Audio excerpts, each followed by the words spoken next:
The room smelled faintly of antiseptic and rain. I could hear the rhythmic beep of the heart monitor and the low hum of the hospital's night shift settling in. My eyelids were half closed when I caught the sound of her voice just beyond the door, soft, trembling, and urgent. "Please, just don't tell her yet. I'll handle the rest," she said, her tone breaking like a secret she wasn't ready to share. The doctor's voice was calm, professional. "She deserves to know, but I understand.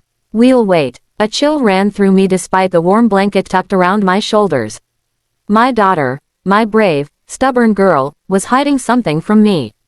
I could hear her take a shaky breath, whispering a quiet thank you before footsteps faded down the hall. I kept my eyes shut, my breathing steady, pretending to sleep when she came back in. She paused by the bed, brushing a strand of hair from my forehead, and for a moment, I felt her hand linger, gentle, trembling. I wanted to open my eyes, to ask what she had promised the doctor. But instead, I lay still, listening to her heartbeat quicken beside me, wondering what truth she was trying to protect me from. When she walked back into the room, the faint light from the hallway followed her for a moment before the door closed with a soft click. She had fixed her hair, but her hands still trembled as she tucked a loose strand behind her ear. Her eyes glistened, too bright, too careful.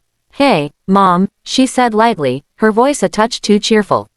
"You're awake. How are you feeling?" I smiled at her, slow and tired, letting my lips curve as if I hadn't heard a word of her conversation. "Better," I murmured. "Just tired." She fussed with my blanket, adjusting it like she used to when she was little, pretending to be the caretaker. But I could see it now, how she avoided meeting my eyes, how her laughter came half a beat too late. She sat down beside me, her hand finding mine, warm and nervous. I squeezed her fingers gently. "You've been talking to the doctor, haven't you?" I asked softly, still smiling. Her eyes widened just for a second, then she shook her head too quickly. Just about your recovery, Mom. Nothing serious." I nodded, pretending to believe her. I smiled again, not because I trusted her words, but because I finally understood something deeper. Whatever she was hiding, she was doing it out of love. So I said nothing. I just let her hold my hand, and in the silence between us, I prayed her secret wasn't as heavy as it sounded behind that door. The next morning, sunlight spilled gently across the white sheets, painting soft golden lines on the edge of my bed. My daughter was already there, sitting by the window with a cup of coffee clasped tightly in her hands. She looked exhausted, her shoulders slightly hunched, as if she'd been awake all night. When she noticed me watching her, she straightened and smiled, a real one this time, small but warm. "You're up early," she said, trying to sound casual.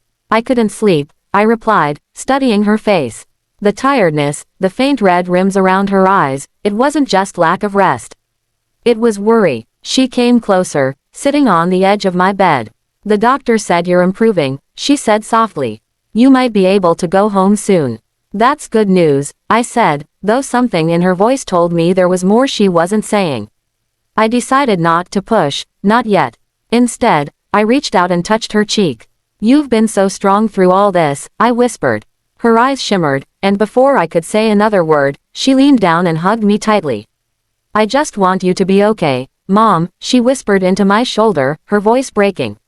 I held her, feeling her heart race against mine. I still didn't know what deal she had made with the doctor, or what truth she was trying to protect me from, but as I stroked her hair, I realized it didn't matter right now. Whatever it was, she was carrying it for my sake.